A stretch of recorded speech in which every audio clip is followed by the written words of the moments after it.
Morning students. Last lecture સુધી આપણે આદિકોષ કેન્દ્રીય કોષ જે છે તેની અંદર પીલી, ફિમ્બ્રી અને અન્ય કોષરસીય પ્રવર્ગો જે છે એના પર ડિસ્કશન કર્યું હતું. આજે સમજીએ કે આદિકોષ કેન્દ્રીય કોષમાં રિબોઝોમ્સ અને સમાવિષ્ટ રચનાઓ જે છે એ કેવી હોય છે. તો રાઇબોઝોમ્સ એન્ડ ઇન્ક્લુઝન બોડીઝ. ઇન્ક્લુઝન બોડીઝનો અર્થ છે કે કોષની અંદર સમાવિષ્ટ કેટલીક વિશેષ રચનાઓ, જેમ કે આદિકોષ કેન્દ્રીય કોષ એટલે કે પ્રોકેરિયોટિક સેલ્સ જે છે તેની અંદર રિબોઝોમ્સ અથવા રાઇબોઝોમ્સ કોષરસ પટલની સાથે સંકળાયેલા છે. એટલે કે રિબોઝોમ્સ જે છે એ કોષરસ પટલ જે છે, પ્લાઝમા મેમ્બ્રેન છે, એની સાથે અટેચ થયેલા હોય. જેમ કે આ એક કોષરસ પટલ છે તો અહીંયા રિબોઝોમ્સ જે છે જોડાયેલા હોય છે. જરૂરી નથી કે દરેક વખતે, પણ મોટા ભાગે.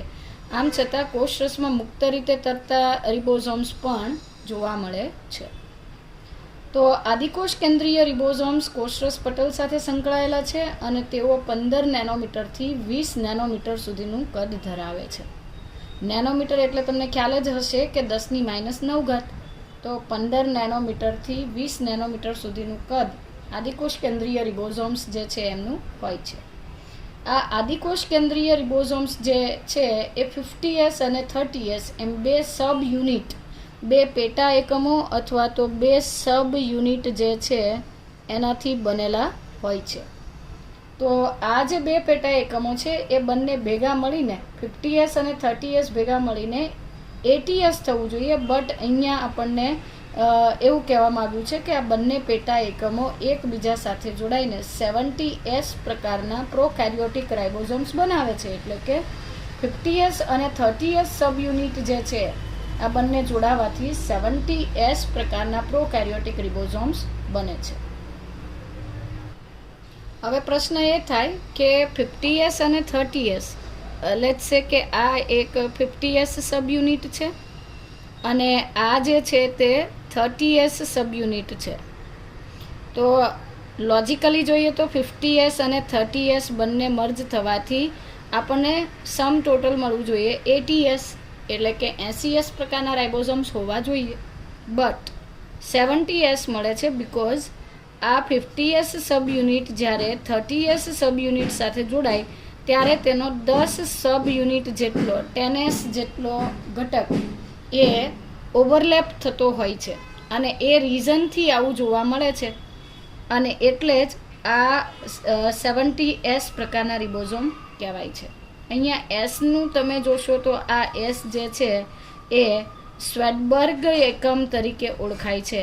વૈજ્ઞાનિક સ્વેડબર્ગે આ પદ્ધતિ અથવા તો માપન પદ્ધતિ શોધી હતી અને એમની યાદમાં આ એકમ જે છે તેને સ્વેડબર્ગ યુનિટ કહેવામાં આવે છે. આગળ સમજીએ તો રિબોઝોમ્સના બંને પેટા એકમો એકબીજા સાથે જોડાઈને 70S પ્રકારના આદિકોષ કેન્દ્રીય રિબોઝોમ્સ બને છે. રિબોઝોમ્સ એ કોષનું એન્જિન પણ કહેવાય છે બિકોઝ એ પ્રોટીન સંશ્લેષણ માટેનું સ્થાન છે. અને જ્યારે આપણે સુકોષ કેન્દ્રીય રિબોઝોમ્સની વાત કરીશું ત્યારે ફરી પાછું આ પ્રોટીન સિન્થેસિસ અથવા પ્રોટીન સંશ્લેષણ વિશે ડિટેલમાં આપણે ચર્ચા કરીશું. ત્યાર પછી રિબોઝોમ્સ જે છે એ સામાન્ય રીતે કોષ રસમાં આવેલા હોય છે, પરંતુ જ્યારે કોષ રસમાં આવેલા રિબોઝોમ્સ જે છે મેસેન્જર આરએનએ સાથે જોડાય છે ત્યારે તેઓ પ્રોટીન સંશ્લેષણ કરી શકે છે. પરંતુ પ્રોટીન સંશ્લેષણની પ્રક્રિયા દરમિયાન એક મેસેન્જર આરએનએ સાથે, તો ફરી પાછો પ્રશ્ન થાય કે મેસેન્જર આરએનએ આદિકોષ કેન્દ્રીય કોષની અંદર, એટલે કે આ જે કોષીય રચના છે એની અંદર રિબોઝોમ્સ અને કોષકેન્દ્ર છે, પરંતુ કોષકેન્દ્રમાં કોષકેન્દ્ર પટલ નથી, એટલે એના પરથી ડીએનએ પરથી આરએનએ બને છે. આ ડબલ સ્ટ્રેન્ડર્ડ ડીએનએ છે અથવા બેવડી કુંતલમય રચના ધરાવતો ડીએનએ છે. આ બેવડી કુંતલમય રચના ધરાવતા ડીએનએ પરથી આરએનએ બને છે. આ મેસેન્જર આરએનએ જે છે કોષરસમાં રહેલા મેસેન્જર આરએનએ સાથે રિબોઝોમ્સ જોડાય છે અને ત્યારે પ્રોટીન સંશ્લેષણની પ્રક્રિયા થાય છે. પણ એક મેસેન્જર આરએનએ સાથે એક કરતાં વધારે રિબોઝોમ્સ જ્યારે જોડાય છે ત્યારે બનતી રચનાને પોલીરિબોઝોમ્સ અથવા પોલીઝોમ્સ તરીકે ઓળખવામાં આવે છે. પોલીનો અર્થ થાય છે many poly refers to many. ઝોમ્સનો અર્થ થાય છે બોડી અથવા કાય. એક મેસેન્જર આરએનએ સાથે એક કરતાં વધારે આવા ઘટકો જોડાય છે ત્યારે બનતી રચના, એટલે કે એક મેસેન્જર આરએનએ સાથે બે અથવા બે કરતાં વધારે રિબોઝોમ્સ જોડાય ત્યારે બનતી જે રચના છે તેને આપણે પોલીરિબોઝોમ અથવા પોલીઝોમ્સ તરીકે ઓળખીએ છીએ. તો આ થઈ ગયું આદિકોષ કેન્દ્રીય રિબોઝોમ્સ.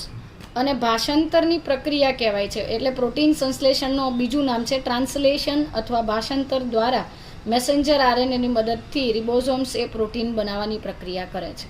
તો આ થઈ ગઈ રિબોઝોમ્સની વાત કે આદિકોષ કેન્દ્રીય કોષમાં રિબોઝોમ્સ છે કોષરસ પટલ અથવા પ્લાઝ્મા મેમ્બ્રેન સાથે જોડાયેલા હોય છે. કદ પૂછે તો સીધો જ પ્રશ્ન પૂછાય છે. 15 નેનોમીટરથી 20 નેનોમીટર સુધીનું કદ ધરાવે છે અને 50S અને 30S એમ બે પેટા એકમોથી બને છે. આ બંને પેટા એકમો જોડાઈને 70S, યાદ રાખજો અહીંયા એસનો અર્થ છે સ્વેડબર્ગ યુનિટ, પરથી સ્વેડબર્ગ એકમ કહેવાય છે.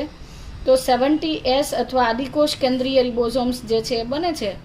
રિબોઝોમ્સ એ પ્રોટીન સંશ્લેષણ માટેનું સ્થાન છે, એટલે કે અહીંયા પ્રોટીન સંશ્લેષણની પ્રક્રિયા થાય છે. કોઈ એક મેસેન્જર આરએનએ સાથે જ્યારે એક કરતાં વધારે રિબોઝોમ્સ જોડાય છે ત્યારે તેને પોલીરિબોઝોમ્સ અથવા પોલીઝોમ્સ તરીકે ઓળખવામાં આવે છે. ભાષાંતરની પ્રક્રિયા દ્વારા મેસેન્જર આરએનએ સાથે જોડાઈને, એટલે કે મેસેન્જર આરએનએ સાથે રિબોઝોમ જોડાય અને પ્રોટીન બને, આ ઘટના એટલે ભાષાંતર અથવા ટ્રાન્સલેશન. તો આમ રિબોઝોમ્સ જે છે એ પ્રોટીન સંશ્લેષણનું કાર્ય કરે છે. ત્યાર પછીનો ટોપિક છે આદિકોષ કેન્દ્રીય કોષોમાં જોવા મળતી સૂક્ષ્મકાય રચનાઓ, એટલે કે ઇન્ક્લુઝન બોડીઝ. રિબોઝોમ્સ સિવાયની જે માઇક્રો બોડીઝ અથવા તો ઇન્ક્લુઝન બોડીઝ જોવા મળે છે, એટલે કે કોઈક ઘટકોનો સંગ્રહ કરતી રચનાઓ છે. તો પ્રોકેરિયોટિક સેલ્સ જે છે આદિકોષ કેન્દ્રીય કોષમાં આરક્ષિત દ્રવ્યો, રિઝર્વડ મટીરિયલ, આરક્ષિત દ્રવ્યનો અર્થ છે રિઝર્વડ મટીરિયલ તરીકે સૂક્ષ્મકાય રચનાઓ આવેલી હોય છે. મતલબ કે રિઝર્વડ મટીરિયલ અથવા વધારાના પદાર્થોનો સંગ્રહ સૂક્ષ્મકાય રચનાઓ તરીકે માઇક્રો બોડીઝ અથવા ઇન્ક્લુઝન બોડીઝ તરીકે તે સંચય પામે છે. આવી રચનાઓ કોઈ પણ પટલ વડે ઘેરાયેલી હોતી નથી. એટલે આ જે સૂક્ષ્મકાય રચનાઓ છે એ કોઈ પણ પ્રકારના પટલમય આવરણથી રક્ષિત હોતી નથી અથવા પટલ વડે ઘેરાયેલી હોતી નથી અને તેઓ કોષરસમાં મુક્ત સ્વરૂપે વિતરણ પામેલી હોય છે. એટલે આ ઇન્ક્લુઝન બોડીઝ જે છે એ કોષના કોષરસમાં મુક્ત રીતે તરતી હોય છે. આવા કેટલાક એક્ઝામ્પલ સીધા પ્રશ્ન પૂછાય કે ફોસ્ફેટનો સંગ્રહ કરતી કણિકાઓને ફોસ્ફેટ કણિકાઓ કહેવાય. સાયનોફાઇઝિયન કણિકાઓ અથવા સિયાનોફાઇઝિયન કણિકાઓ જે છે એ ખાસ કરીને નીલહરિત લીલ જેવા અથવા પ્રકાશ સંશ્લેષી બેક્ટેરિયામાં જોવા મળે છે કે જે રંજક દ્રવ્યોનો સંગ્રહ કરે. તો એ સાયનોફાઇઝિયન કણિકાઓ છે. અને ત્યાર પછી ગ્લાયકોજનનો સંગ્રહ કરતી કણિકાઓ, જેને ગ્લાયકોજન કણિકા અથવા ગ્લાયકોજન ગ્રેન્યુલ્સ કહેવાય છે. સૂક્ષ્મકાય રચનાઓ એ શું છે ફરી પાછું સમજીએ. સૂક્ષ્મકાય રચનાઓ એ પ્રોકેરિયોટિક સેલમાં આવેલા સંગ્રહિત દ્રવ્યો અથવા આરક્ષિત દ્રવ્યો છે, એટલે કે વધારાના કોષીય પ્રવૃત્તિ બાદ બાકી બચતા જે દ્રવ્યો છે તેઓનો સંગ્રહ સૂક્ષ્મકાય રચનાઓ તરીકે થતો હોય. આવી રચનાઓ કોઈ પણ પટલથી ઘેરાયેલી હોતી નથી, મતલબ કે એમને આવરીને ગોઠવાયેલો હોય એવો કોઈ પટલ હોતો નથી. આ કણિકાઓ કોષરસમાં મુક્ત સ્વરૂપે વિતરણ પામેલી છે, એટલે મુક્ત રીતે તરતી હોય છે, છૂટી છવાઈ ગોઠવાય છે. જેના કેટલાક ઉદાહરણમાં ફોસ્ફેટનો સંગ્રહ કરતી કણિકાને આપણે ફોસ્ફેટ કણિકા કહીએ, રંજક દ્રવ્યોનો સંગ્રહ કરતી પિગમેન્ટ્સને સ્ટોર કરતી ગ્રેન્યુલ્સ સાયનોફાઇઝિયન ગ્રેન્યુલ્સ કહેવાય છે, અને ગ્લાયકોજનને સ્ટોર કરતી જે રચનાઓ છે તેને ગ્લાયકોજન કણિકાઓ કહેવાય છે. આ બધા જ આદિકોષ કેન્દ્રીયની લાક્ષણિકતા હોય છે મોટાભાગે, બટ સ્ટીલ નીલહરિત લીલ અથવા બ્લુ ગ્રીન આલ્ગી, જેને આપણે સાયનોબેક્ટેરિયા કહીએ, જાંબલી અને હરિત પ્રકાશ સંશ્લેષી બેક્ટેરિયા એટલે કે પર્પલ અને ગ્રીન ફોટોસિન્થેટિક બેક્ટેરિયા, એટલે કે એવા બેક્ટેરિયા કે જે પ્રકાશ સંશ્લેષણથી પોતાનો ખોરાક બનાવે છે, આવા પર્પલ અને ગ્રીન બેક્ટેરિયા જે છે ફોટોસિન્થેટિક બેક્ટેરિયા, એમની અંદર પ્રકાશ સંશ્લેષણ દરમિયાન ઓક્સિજન અને કાર્બન ડાયોક્સાઇડ જેવા વાયુના વિનિમય માટે ગેસ વેક્યુલ્સ આવેલી છે, એટલે કે વાયુયુક્ત રસધાની આવેલી હોય છે. આ વાયુયુક્ત રસધાનીઓ છે એ વાયુના વિનિમયમાં મદદ કરે છે. તો આ થઈ ગઈ આદિકોષ કેન્દ્રીય કોષની વાત. અને હવે આપણે સમજીએ સુકોષ કેન્દ્રીય કોષ. ચાલો તો આદિકોષ કેન્દ્રીય કોષની વિશેષતાઓ સમજ્યા પછી વાત કરીએ સુકોષ કેન્દ્રીય કોષ એટલે કે યુકેરિયોટિક સેલ્સ પર. સુકોષ કેન્દ્રીય કોષો સુયોજિત કોષ કેન્દ્ર ધરાવે છે, બટ એમના એક્ઝામ્પલ્સની વાત કરીએ તો સુકોષ કેન્દ્રીય કોષમાં બધા જ પ્રોટિસ્ટા, એટલે તમને યાદ કરાવું તો વિટેકર R.H. વિટેકર નામના સાયન્ટિસ્ટે 5 સૃષ્ટિ વર્ગીકરણ પદ્ધતિ આપી છે. આ પદ્ધતિ મુજબ બધા જ પ્રોટિસ્ટા જે છે અથવા તો બધા જ એક કોષીય ઘટકો કે જે સુયોજિત કોષ કેન્દ્ર ધરાવે, વનસ્પતિ, પ્રાણી અને ફૂગનો 5 સૃષ્ટિ કઈ હતી? વિટેકરની 5 સૃષ્ટિમાં મોનેરા, પ્રોટિસ્ટા, ફૂગ, વનસ્પતિ અને પ્રાણી સૃષ્ટિ. તો મોનેરા સૃષ્ટિમાં આદિકોષ કેન્દ્રીય હતા, તો એ આદિકોષ કેન્દ્રીય કોષો એટલે કે પ્રોકેરિયોટિક સેલ્સમાં ભણ્યા આપણે. બાકીની 4 સૃષ્ટિ, પ્રોટિસ્ટા સૃષ્ટિ, વનસ્પતિ સૃષ્ટિ, પ્રાણી સૃષ્ટિ અને ફૂગ સૃષ્ટિના જેટલા સભ્યો છે, આ બધા જ સભ્યોનો સમાવેશ યુકેરિયોટિક સેલ્સ ધરાવતા ઓર્ગેનિઝમ્સમાં થાય છે, એટલે કે સુકોષ કેન્દ્રીય સજીવો કહેવાય છે. યુકેરિયોટિક સેલ્સ અથવા સુકોષ કેન્દ્રીય કોષોમાં પટલમય અંગિકાઓની હાજરીને કારણે તેઓનો કોષરસ જે છે, સાયટોપ્લાઝમ છે, એ વિવિધ ભાગોમાં વહેંચાય છે. એટલે કે સુકોષ કેન્દ્રીય કોષો જે છે એમની અંદર પટલમય અંગિકાઓ આવેલી હોય છે, મેમ્બ્રેન બાઉન્ડ ઓર્ગેનલ્સ આવેલી હોય છે. અને આ જે પટલમય અંગિકાઓ અથવા મેમ્બ્રેન બાઉન્ડ ઓર્ગેનલ્સ છે એમની હાજરીને કારણે સુકોષ કેન્દ્રીય કોષનો જે કોષરસ અથવા તો જે અર્ધ તરલ પ્રવાહી છે એ જુદી જુદી અંગિકાની ફરતે વહેંચાયેલું હોય છે. આ ઉપરાંત સુકોષ કેન્દ્રીય કોષોમાં ફક્ત મેમ્બ્રેન બાઉન્ડ ઓર્ગેનલ્સ એટલે કે પટલથી આવૃત અંગિકાઓ કે જે રચનાઓ છે એ જ હોય એવું જરૂરી નથી. આ ઉપરાંત સુકોષ કેન્દ્રીય કોષમાં કોષકેન્દ્ર પટલ પણ આવેલું હોય છે. એટલે કે કોષકેન્દ્ર પટલથી આવૃત સુવિકસિત કોષકેન્દ્ર આવેલું છે. એટલે કે સુકોષ કેન્દ્રીય કોષોની અંદર કોષકેન્દ્ર છે એ સુયોજિત છે, સુવિકસિત છે, કારણ કે તેના કોષકેન્દ્રની ફરતે કોષકેન્દ્ર પટલ આવેલું હોય છે, જે અંદર રહેલા કોષકેન્દ્ર દ્રવ્ય અથવા તો જનીન દ્રવ્ય કે જેને આપણે રંગસૂત્ર દ્રવ્ય કહીએ છીએ તેને કોષ રસથી જુદું પાડે છે. તો કોષકેન્દ્રના ઘટકોને કોષ રસથી છૂટું પાડવા માટે કોષકેન્દ્ર પટલ નામની વિશેષ રચના આવેલી હોય છે, જે સુકોષ કેન્દ્રીય કોષની લાક્ષણિકતા છે. ચાલો ત્યાર પછી સુકોષ કેન્દ્રીય કોષમાં વિવિધ પ્રકારના પ્રચલન સંકુલો આવેલા છે. પ્રચલન સંકુલોનો અર્થ છે લોકોમોટરી કોમ્પ્લેક્સિસ, અથવા તો હલનચલન અને પ્રચલન માટેની. પ્રચલનનો અર્થ છે એક જગ્યા પરથી બીજી જગ્યાએ જવા માટેની કેટલીક વિશેષ રચનાઓ, જેમ કે પક્ષમાં અને કશાઓ આવેલી હોય. કોષરસ કંકાલ આવેલું હોય છે. કોષરસ કંકાલ જે છે એ કોષના કોષરસમાં આવેલા સૂક્ષ્મતંતુ, સૂક્ષ્મનલિકાઓ અને મધ્યવર્તી તંતુથી બનતી વિશેષ રચના છે, જે આગળ આપણે ભણીશું કે જે કોષના કોષરસને એક્સપાન્ડ કરે છે અથવા તો સ્પ્રેડ કરે છે. કોષને આ રીતે આમ ચીમડાઈ જતો અટકાવે છે અને અંગિકાઓની સ્થિતિને જાળવે છે. તો સુકોષ કેન્દ્રીય કોષમાં સુયોજિત કોષકેન્દ્ર, પટલમય અંગિકાઓ, પ્રચલન સંકુલો એટલે કે હલનચલન અને પ્રચલન માટેની વિશેષ રચનાઓ તેમજ કોષરસ કંકાલ એટલે કે સાયટોસ્કેલેટન જોવા મળે છે. આવા કોષોમાં આનુવંશિક દ્રવ્ય, હેરિડિટરી મટીરિયલ, આનુવંશિક દ્રવ્ય કે જે ડીએનએથી બનેલું હોય છે, તો ડીએનએથી અને પ્રોટીનથી બનેલ હોય છે. આ આનુવંશિક દ્રવ્ય જે છે એ રંગસૂત્ર સ્વરૂપે ગોઠવાય છે, કારણ કે સુકોષ કેન્દ્રીય કોષમાં કોષ કેન્દ્ર પટલની સાથે સાથે હિસ્ટોન પ્રોટીન આવેલું છે, અને હિસ્ટોન પ્રોટીનને કારણે સુકોષ કેન્દ્રીય કોષના રંગસૂત્ર દ્રવ્ય કે આનુવંશિક દ્રવ્યને એક પ્રોપર શેપ હોય છે, અને એટલે આપણે એને કહીએ છીએ રંગસૂત્ર. બધા જ સુકોષ કેન્દ્રીય કોષો અથવા યુકેરિયોટિક સેલ્સ એક સરખા હોતા નથી. એટલે કે બધા જ સુયોજિત કોષ કેન્દ્ર ધરાવતા કોષો એક સમાન નથી હોતા. એમની અંદર પણ તફાવત છે, જેમ કે વનસ્પતિ કોષો અને પ્રાણી કોષો. તો વનસ્પતિ કોષો અને પ્રાણી કોષો એકબીજાથી ઘણી બધી બાબતે જુદા પડે છે. જેમ કે પ્લાન્ટ સેલ્સ અથવા વનસ્પતિ કોષમાં કોષ દિવાલ હોય છે, રંજક કણો કે રંજક દ્રવ્ય પ્લાસ્ટિડ્સ આવેલા હોય છે, અને મોટી સેન્ટ્રલ વેક્યુલ એટલે કે લાર્જ સેન્ટ્રલ વેક્યુલ અથવા તો કેન્દ્રસ્થ મોટી રસધાની ધરાવે છે. આ કોષ દિવાલ, રંજક દ્રવ્ય અને કેન્દ્રસ્થ રસધાની પ્રાણી કોષમાં હોતી નથી. વનસ્પતિ કોષમાં કોષ દિવાલ, રંજક કણો અને રસધાની હોય છે, જે પ્રાણી કોષમાં હોતી નથી. પરંતુ બીજી તરફ પ્રાણી કોષમાં પણ એવી એક અંગિકા છે, જેમ કે તારા કેન્દ્ર. જો કે તારા કેન્દ્ર અથવા સેન્ટ્રીઓલ્સ જે છે, આ તારા કેન્દ્રો જે છે એ પટલ વિહીન અંગિકા છે કે જે વનસ્પતિ કોષમાં નથી હોતી, પ્રાણી કોષમાં હોય છે. તો પ્રાણી કોષમાં મોટાભાગના પ્રાણી કોષમાં તારા કેન્દ્ર હોય છે, બટ મોટા ભાગની વનસ્પતિમાં તેનો અભાવ હોય. કેમ એવું કીધું? બધી જ વનસ્પતિમાં નહીં. કેટલીક નિમ્ન કક્ષાની વનસ્પતિ કે જેમના પ્રજનન કોષો નરજન્યુઓ કે માદાજન્યુઓ ચલિત હોય, એમની અંદર પક્ષમાં કે કશાનું નિર્માણ થાય અને એ માટે તેમની અંદર સેન્ટ્રીઓલ્સ આવેલ હોય છે.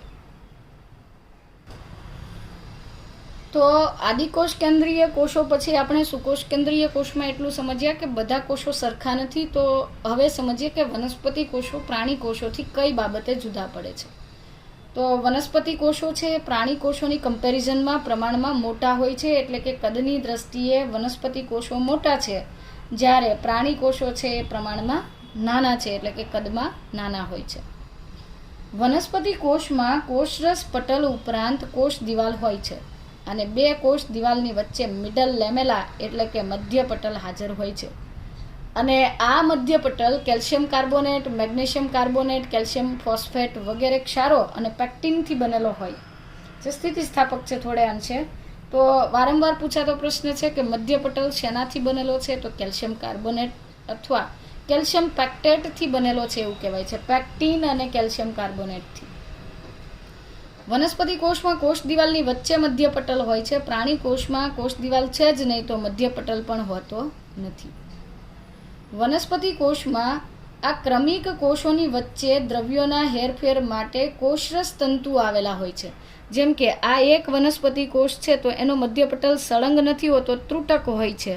અને આ એની બાજુનો વનસ્પતિ કોષ છે, તો આ બંને વનસ્પતિ કોષોની વચ્ચે આ જે ગેપ અથવા અવકાશ વધે છે એને આપણે કહીએ છીએ કોષરસ તંતુ. થોડું વધારે મોટું દોરીને બતાવું તો તમને સારી રીતે સમજ પડશે કે આ બે વનસ્પતિ કોષો છે. આ બે વનસ્પતિ કોષો વચ્ચેનો મધ્ય પટલ છે કે જે ત્રુટક છે, અને એમની વચ્ચેના આ જે છિદ્રો બને છે જેની મદદથી દ્રવ્યો એક કોષમાંથી બીજા કોષમાં જઈ શકે, આ જે રચનાઓ છે તેને આપણે કહીએ છીએ પ્લાઝ્મોડેસ્માટા અથવા કોષરસ તંતુ. તો વનસ્પતિ કોષમાં બે ક્રમિક કોષો વચ્ચે દ્રવ્યની અદલા બદલી માટે કોષરસ તંતુ હોય છે. આવા છિદ્રો હોય છે. પ્રાણી કોષમાં આવા કોષરસ તંતુ હોતા નથી. બીજી તરફ વનસ્પતિ કોષમાં હરિતકણ આવેલું હોય છે, અને હરિતકણ શું કરે છે? પ્રકાશ સંશ્લેષણની પ્રક્રિયા કરે છે. જ્યારે પ્રાણી કોષમાં હરિતકણ હોતું નથી, એટલે કે હરિતકણ ગેરહાજર હોય છે. વનસ્પતિ કોષમાં મોટી કાયમી અને કેન્દ્રસ્થ રસધાની છે. મોટા કદની કેન્દ્રસ્થ કાયમી પરમનન્ટ વેક્યુલ છે. અને ઘણીવાર પ્રશ્ન થતો હોય કે રસધાનીનું કાર્ય શું છે? રસધાનીની અંદર એક વિશેષ પદાર્થ છે જેને ધાની રસ કહેવાય. ધાની રસ કોષરસની કમ્પેરિઝનમાં ખૂબ સાંદ્ર છે, જેની અંદર વિવિધ પ્રકારના આયનો, ખનિજ તત્વોનું પ્રમાણ ભરપૂર માત્રામાં હોય છે, અને તે કોષીય સ્તરે પાણીના શોષણમાં મદદ કરે છે. પ્રાણી કોષમાં રસધાની હોતી જ નથી, હોય તો નાના કદની હોય છે અને હંગામી એટલે કે ટેમ્પરરી હોય છે. વનસ્પતિ કોષમાં રસધાની કાયમી અને એટલે કે પરમેનન્ટ હોવાથી તેમાં રસધાનીની ફરતે ધાની પટલ આવેલું હોય છે, એટલે કે ટોનોપ્લાસ્ટ આવેલું છે. જ્યારે પ્રાણી કોષમાં ધાની પટલ ગેરહાજર હોય છે, એટલે કે ટોનોપ્લાસ્ટ હોતું નથી. નિમ્ન કક્ષાની વનસ્પતિઓ જેવી કે લીલ, કે જેમાં ચલિત કોષો અથવા મોટાઇલ સેલ્સ હાજર હોય, તે સિવાયના સભ્યોમાં સેન્ટ્રીઓલ્સ અથવા તારા કેન્દ્રો જે છે, આ તારા કેન્દ્રો ગેરહાજર હોય છે. નિમ્ન કક્ષાની વનસ્પતિ એટલે કે કેટલીક લીલની વાત કરીએ તો નિમ્ન કક્ષાની વનસ્પતિની અંદર લીલ જેવી વનસ્પતિનો સમાવેશ થાય છે. તો લીલ જે છે એમની અંદર તારા કેન્દ્ર હોય છે. શા માટે હોય છે? કારણ કે એમના કેટલાક કોષો એવા છે કે જે પ્રચલન કરે છે, એક જગ્યાએથી બીજી જગ્યાએ જાય છે. તો જે નિમ્ન કક્ષાની વનસ્પતિ કે જેની અંદર મોટાઇલ સેલ્સ આવેલા છે, એટલે કે ચલિત કોષો આવેલા છે, આવી નિમ્ન કક્ષાની વનસ્પતિની અંદર સેન્ટ્રીઓલ્સ એટલે કે તારા કેન્દ્ર હોય છે, જે પક્ષમાં કે કશાનું નિર્માણ કરે છે. પરંતુ બધી જ વનસ્પતિમાં નથી હોતા. એટલે કે નિમ્ન કક્ષાની વનસ્પતિ કે જેમાં ચલિત કોષો છે એમની અંદર તારા કેન્દ્ર છે, એ સિવાયના સભ્યોમાં તારા કેન્દ્ર ગેરહાજર હોય છે, જ્યારે પ્રાણી કોષમાં તારા કેન્દ્ર હાજર હોય છે. ત્યાર પછી વનસ્પતિ કોષોની અંદર પરિઘના ભાગે કોષ કેન્દ્ર આવેલું હોય છે. કેમ એવું? બિકોઝ એમાં મધ્ય ભાગે તો કેન્દ્રસ્થ રસધાની હતી, મોટી અને કાયમી રસધાની. રસધાની કેન્દ્ર ભાગે આવેલી હોવાથી પરિઘના ભાગે કોષ કેન્દ્ર જે છે એ સ્થળાંતરિત થતું જોવા મળે છે. ત્યાર પછી પ્રાણી કોષમાં રસધાની હોતી નથી અથવા તો કાયમી નથી હોતી, અને એના કારણે કેન્દ્રના ભાગે કોષ કેન્દ્ર આવેલું હોય છે અથવા તો મધ્ય ભાગે કોષ કેન્દ્ર જોવા મળે છે. લાઇસોઝોમ્સ ભાગ્યે જ જોવા મળે છે. લાઇસોઝોમ્સ કે જે જટિલ અણુઓનું પાચન કરે છે અથવા પાચક ઉત્સેચક ધરાવે છે, આ લાઇસોઝોમ્સ વનસ્પતિ કોષમાં બહુ રેરલી જોવા મળે છે, અને પ્રાણી કોષમાં લાઇસોઝોમ્સ આવેલા હોય છે. કારણ કે વનસ્પતિ કોષમાં કોષીય શ્વસન માટે જે ગ્લુકોઝ અથવા સરળ અણુની જરૂર પડે છે એ જાતે જ બને છે, અને ત્યાર પછી એ કોષીય શ્વસનમાં વપરાય છે. જે ઘટકો નથી વપરાતા એ સંગ્રહ પામે છે. તો ખોરાકનો સંગ્રહ સ્ટાર્ચ સ્વરૂપે થાય છે, એટલે કે વધેલો ગ્લુકોઝ જે છે એ સ્ટાર્ચ કણિકામાં ફેરવાય છે. લાઇસોઝોમ્સ જે છે એ સ્ટાર્ચનું વિઘટન કરવા માટે જવાબદાર ઉત્સેચકો બનાવે છે, પરંતુ વનસ્પતિમાં દેહધાર્મિક ક્રિયાનો દર ધીમો અથવા નીચો હોવાના કારણે એટલું બધું જળ વિભાજન થતું નથી. આથી એમાં લાઇસોઝોમ્સ બહુ રેરલી જોવા મળે છે, જ્યારે પ્રાણી કોષની અંદર લાઇસોઝોમ્સ હાજર હોય છે કે જે કોષીય શ્વસન માટે સરળ સ્વરૂપના અણુઓને રિલીઝ કરે છે, મુક્ત કરે છે. ત્યાર પછી વનસ્પતિ કોષમાં ખોરાકનો સંગ્રહ સ્ટાર્ચ કણિકાઓ સ્વરૂપે થાય છે, જ્યારે પ્રાણી કોષમાં ખોરાકનો સંગ્રહ જે છે એ ગ્લાયકોજન કણિકાઓ સ્વરૂપે થતો હોય છે. એટલે કે સંગ્રાહક પદાર્થ સ્ટાર્ચ સ્વરૂપે છે વનસ્પતિમાં, અને પ્રાણી કોષોમાં સંગ્રાહક પદાર્થ જે છે એ ગ્લાયકોજન સ્વરૂપે જોવા મળે છે. ચાલો હવે સમજીએ વારાફરતી દરેક અંગિકાઓની વાત કરીશું કે જે સુકોષ કેન્દ્રીય કોષમાં હોય છે. આમ છતાં પહેલું રચના અથવા પહેલું લેયર છે જૈવિક પટલો. જૈવિક પટલો એટલા માટે કે જેમ કોષરસ પટલ છે એમ સુકોષ કેન્દ્રીય કોષોમાં અંગિકાઓ પણ છે. તો અંગિકાના પટલો જે છે એ પણ કોષરસ પટલને મળતા આવે છે. તો બધા જ જીવંત કોષો પાતળા, નરમ અને સ્થિતિસ્થાપક પસંદગીમાન પ્રવેશશીલ જીવંત સીમાથી આવૃત હોય છે. એટલે કોઈ પણ કોષ છે એની ફરતે એક જીવંત સીમા, એક લિવિંગ બાઉન્ડ્રી આવેલી હોય, અને આ લિવિંગ બાઉન્ડ્રી જે છે સિલેક્ટિવલી પરમિએબલ હોય છે, ડેલિકેટ હોય છે, ઇલાસ્ટિક હોય છે. તો જે પણ જીવંત કોષો છે, વનસ્પતિ કોષ હોય, પ્રાણી કોષ હોય કે ઇવન આદિકોષ કેન્દ્રીય કોષ હોય, તો એમાં પણ આ જીવંત સીમા અથવા લિવિંગ બાઉન્ડ્રી આવેલી હોય કે જે પસંદગીમાન પ્રવેશશીલ પટલ તરીકે વર્તે છે, નરમ હોય છે અને સ્થિતિસ્થાપક હોય છે. આ લિવિંગ બાઉન્ડ્રીને રસસ્તર અથવા કોષરસ પટલ કહેવાય છે, સેલ મેમ્બ્રેન કહેવાય છે. જેના માટે સેલ મેમ્બ્રેન અથવા કોષરસ પટલ અથવા કોષ પટલ એવો શબ્દ નાગેલી અને ક્રેમર દ્વારા આપવામાં આવ્યો હતો, જ્યારે જે ક્યુ પ્લોવર નામના વૈજ્ઞાનિકે તેને પ્લાઝ્મા લેમા તરીકે ઓળખાવ્યું છે. હવે સમજીએ જૈવિક પટલો અથવા બાયોમેમ્બ્રેન્સ જે છે એના સ્ટ્રક્ચર્સ, એટલે કે તેમની રચનાઓ.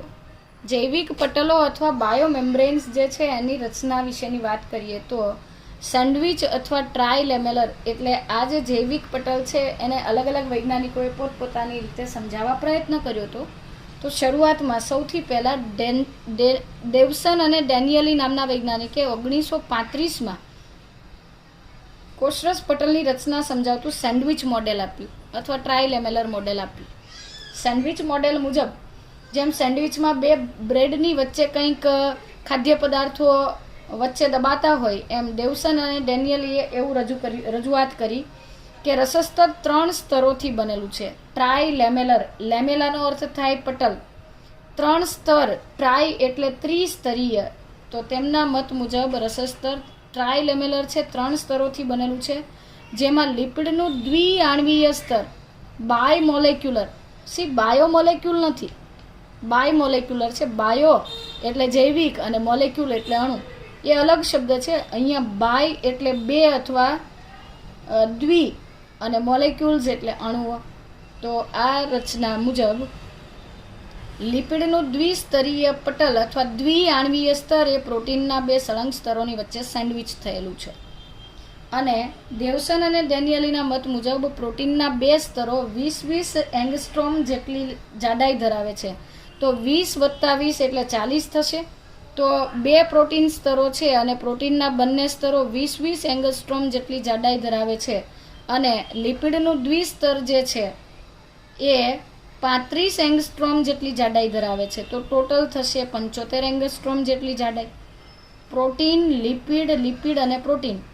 આમ લિપિડનું દ્વિસ્તર છે એને એક સિંગલ લેયર ગણી લઈએ તો પ્રોટીનના બે સ્તરો અને વચ્ચે લિપિડનું દ્વિસ્તર અથવા દ્વિઆણવીય સ્તર સેન્ડવિચ થાય છે એવું દેવસન અને ડેનિયલી દ્વારા કહેવામાં આવ્યું છે. તો આ રહ્યું દેવસન અને ડેનિયલીનું સેન્ડવિચ મોડલ કે જેમાં આ રેડ કલરથી ડિનોટ કરેલા આ બે પ્રોટીનના લેયર્સ છે અને આ બંને પ્રોટીનના સ્તર 20 એંગસ્ટ્રોમ જેટલી થિકનેસ અથવા જાડાઈ ધરાવે છે. અને વચ્ચે સેન્ડવિચ થયેલું આ પ્રોટીનનું દ્વિસ્તર અથવા દ્વિઆણવીય સ્તર છે અને તે લગભગ 35 એંગસ્ટ્રોમ જેટલી જાડાઈ ધરાવે છે. તો 35 એંગસ્ટ્રોમ જેટલી જાડાઈના કારણે 20 + 20 એટલે 40 + 35 તો ટોટલ થિકનેસ 75 એંગસ્ટ્રોમ જેટલી થશે. બરાબર છે. આ ઉપરાંત લિપિડના દ્વિસ્તરની અંદર આ ફોસ્ફોલિપિડના અણુઓ છે તો એના ધ્રુવીય શીર્ષ અને અધ્રુવીય પૂંછડી એવા બે ઘટકો આવેલા હોય છે. દેવસન અને ડેનિયલીના મત મુજબ આ રસસ્તર અથવા કોષરસ પટલ 75 એંગસ્ટ્રોમ જેટલી થિકનેસ ધરાવે છે અને એ મુખ્યત્વે ફોસ્ફોલિપિડથી બનેલું છે. ફોસ્ફોલિપિડના જે અણુઓ છે તેઓને એમ્ફીપેથિક કહેવાય છે. એમ્ફીપેથિક મોલેક્યુલનો અર્થ છે કે વિષમ ગુણધર્મી અથવા ઉભય ગુણધર્મી. એવું એટલા માટે કે તેની રચનામાં શીર્ષ જે છે એ ધ્રુવીય છે અને પૂંછડી છે એ અધ્રુવીય છે. અથવા એવું કહેવાય કે શીર્ષ જે છે એ જલાનુરાગી છે અને પૂંછડી જલ વિતરાગી છે. એવું કેમ છે? તો એ પછી સમજીશું કે ધ્રુવીય શીર્ષ જે છે એમાં અસંતૃપ્ત હાઇડ્રોકાર્બન્સ હોવાના લીધે એ પાણીના અણુને પ્રક્રિયા માટે આકર્ષે છે એટલે એ જલાનુરાગી છે. જલ અનુરાગી એટલે એના પ્રત્યે આકર્ષણ ધરાવતા. જ્યારે પૂંછડી સંતૃપ્ત હાઇડ્રોકાર્બન્સથી બનેલી છે તો એમને કોઈ પણ કાર્બન સાથે પ્રક્રિયા અથવા પાણી સાથે પ્રક્રિયા કરવાની જરૂરિયાત રહેતી નથી. આથી તેને હાઇડ્રોફોબિક કહેવાય છે. તો ફોસ્ફોલિપિડ જે છે એનું જલાનુરાગી શીર્ષ પ્રોટીન સ્તર સાથે હાઇડ્રોજન બંધ અને આયોનિક બંધથી જોડાય છે. ફોસ્ફોલિપિડ જે છે તેનું જલાનુરાગી શીર્ષ એટલે કે જે માથાનો ભાગ છે એ પ્રોટીનના સ્તર સાથે હાઇડ્રોજન અને આયોનિક બંધથી જોડાયેલું રહે છે. આકૃતિ પરથી સમજીએ તો આ ફોસ્ફોલિપિડનું શીર્ષ છે અને આ રેડ કલરનો ભાગ છે તે પ્રોટીન છે. તો આ બંનેની વચ્ચે અહીંયા હાઇડ્રોજન બંધ અથવા આયનિક બંધ આવેલા છે. તો જલાનુરાગી શીર્ષ છે એ પ્રોટીન સાથે હાઇડ્રોજન બંધ અથવા આયનિક બંધથી જોડાય છે, જ્યારે અધ્રુવીય પૂંછડીઓ અથવા તો જલ વિતરાગી પૂંછડીઓ જે છે એ એકબીજા સાથે વાન્ડર વાલ્સ બળથી જોડાયેલી રહે છે. ત્યાર પછી બીજી સંકલ્પના સમજીએ એકમ પટલ સંકલ્પના અથવા યુનિટ મેમ્બ્રેન કોન્સેપ્ટ અથવા યુનિટ મેમ્બ્રેન મોડેલ. એકમ પટલ સંકલ્પના મુજબ આ સંકલ્પના રોબર્ટસન દ્વારા 1959માં રજૂ થઈ હતી. રોબર્ટસને એવું કહ્યું હતું કે ભાઈ આવું સેન્ડવિચ મોડેલ નથી હોતું. રસસ્તર અથવા કોષરસ પટલની રચના જે છે એ બધી જ અંગિકાના પટલો સાથે મળતી આવે છે. એટલે કે બધી જ અંગિકાના પટલો રચનાત્મક અને ક્રિયાત્મક રીતે સરખા હોય છે. આમ છતાં તેઓ રાસાયણિક દ્રષ્ટિએ કે કદની દ્રષ્ટિએ સમાન કે અસમાન પણ હોઈ શકે. એટલે કે સમાન પણ હોઈ શકે, અસમાન પણ હોઈ શકે. આ બધા જ મોડેલ્સ જે છે યુનિટ પટલ અથવા તો એકમ પટલ મેમ્બ્રેન મુજબ એમણે એવું કહ્યું હતું કે ભાઈ પ્રોટીનનું સિંગલ સ્તર આવેલું હોય છે અને એ લિપિડથી આવૃત હોય છે. આમ છતાં એકમ પટલ સંકલ્પના કે ટ્રાયલેમેલર મોડેલ કે સેન્ડવિચ મોડેલ જે છે આ બધા જ મોડેલ્સ કોષરસ પટલની એટલે કે પ્લાઝમા મેમ્બ્રેનની ઇલાસ્ટિસિટી અથવા તો ફ્લેક્સિબિલિટી જે છે સ્થિતિસ્થાપકતા સમજાવી શક્યા નહોતા. અને પસંદગીમાન પ્રવેશશીલતા સિલેક્ટિવલી પરમિએબલ હોય છે અથવા સિલેક્ટિવ પરમિએબિલિટી જે છે એ પણ સમજાવવામાં તેઓ નિષ્ફળ રહ્યા હતા. અને એના કારણે આ બંને મોડેલ જે છે એ એમનો સ્વીકાર થયો નથી, અસ્વીકૃત છે. ચાલો ત્યાર પછી પાઠ્યપુસ્તક મુજબ જોઈએ તો વર્ષ 1950માં ઇલેક્ટ્રોન માઇક્રોસ્કોપની શોધ થઈ. નોલ અને રસ્કા દ્વારા ઇલેક્ટ્રોન માઇક્રોસ્કોપ શોધાયું અને ત્યાર પછી કોષરસ પટલ જે છે એના વિશેનો વિસ્તૃત અભ્યાસ શક્ય બન્યો. એટલે કે કોષરસ પટલની સંરચના અથવા તો એનું બંધારણ છે એનો વિસ્તૃત અભ્યાસ શક્ય બન્યો. આ દરમિયાન વધારે સંશોધન થયા હતા મનુષ્યના રક્તકણો પર, હ્યુમન આરબીસીઝ એટલે કે રેડ બ્લડ કોર્પઝલ્સ. તો હ્યુમન રક્તકણો જે છે અથવા મનુષ્યના રક્તકણોના કોષરસ પટલનો રાસાયણિક અભ્યાસ વૈજ્ઞાનિકોએ કર્યો અને ત્યાર પછી એમણે કોષરસ પટલ એટલે કે પ્લાઝ્મા મેમ્બ્રેનના સ્ટ્રક્ચર વિશે જાણકારી મેળવી શક્યા. અને ત્યાર પછી એ વાતની પણ સ્પષ્ટતા થઈ, અભ્યાસ પરથી એ બાબતની સ્પષ્ટતા થઈ કે કોષરસ પટલ જે છે એ લિપિડથી બનેલો છે, આવું ખબર પડી.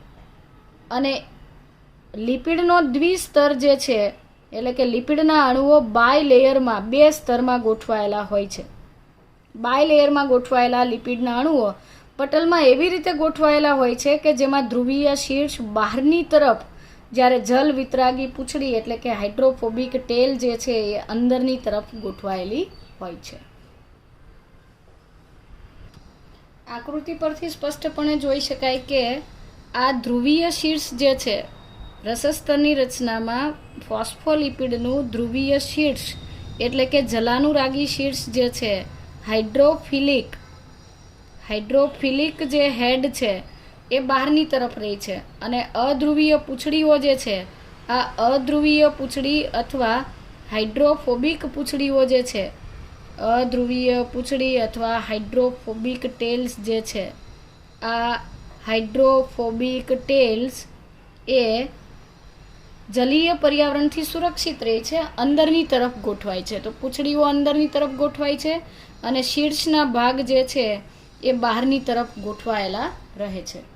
આ ઉપરાંત જેમ જેમ સંશોધન થતા ગયા એમ એ પણ સમજ પડી કે રસસ્તરની રચનામાં ફક્ત ફોસ્ફોલિપિડ છે એવું નથી, તેની સાથે સાથે પ્રોટીન્સ પણ આવેલા હોય છે, જેમાંના કેટલાક પ્રોટીન પરિઘ પર ગોઠવાયેલા છે કે જે શિથિલ અથવા ઉપર છલ્લી ગોઠવણી ધરાવે છે અને આ કારણથી આ પ્રોટીન્સને આપણે સરળતાથી દૂર કરી શકીએ છીએ.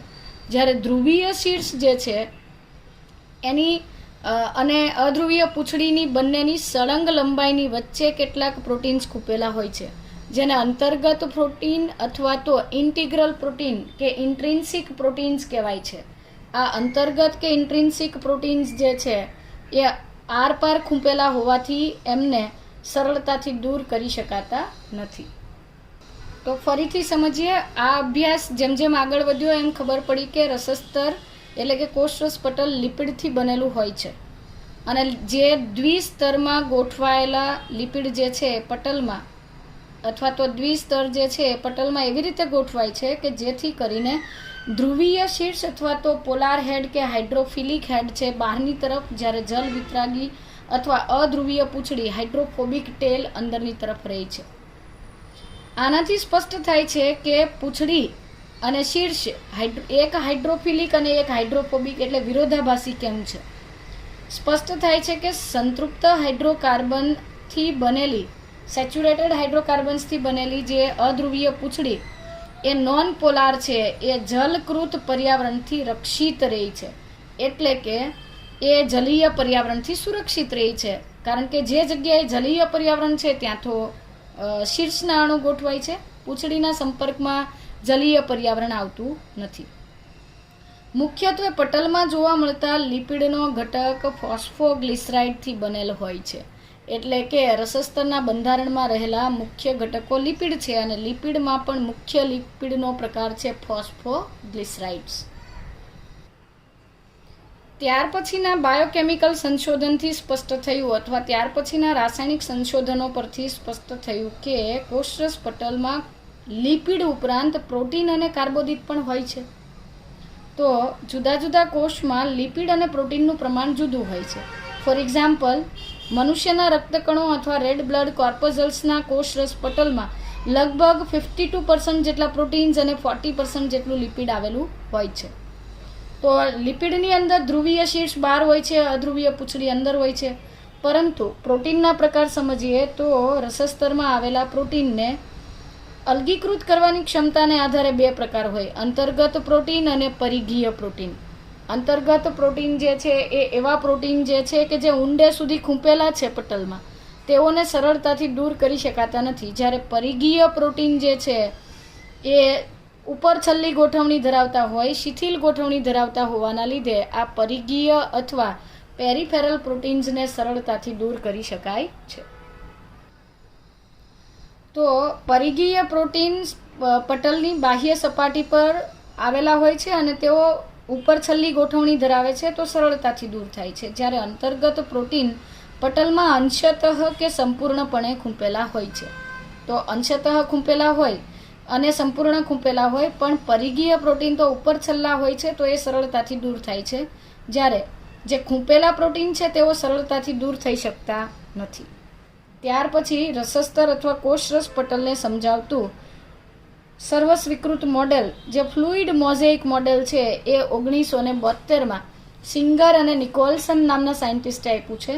અને આ મોડેલને protein iceberg in a sea of phospholipid, એટલે એવું કહેવાય છે કે જેમ આપણે ગુલાબજાંબુની વાત કરીએ તો ખાંડની અથવા તો શુગરની ચાસણીની અંદર જેમ ગુલાબજાંબુ ડૂબેલા હોય છે, એવી રીતે ગુલાબજાંબુ જે છે એ પ્રોટીનના અણુઓ છે અને પેલી ચાસણી જે છે એ ફોસ્ફોલિપિડ છે. તો એવું જે મોડેલ છે અથવા તો protein iceberg in sea of phospholipid, આવું મોડેલ જે છે એ સિંગર અને નિકોલસન દ્વારા આપવામાં આવ્યું છે. અને આ મોડેલ વિશેની ડિટેલમાં ચર્ચા આપણે પછીના પાર્ટમાં કરીશું.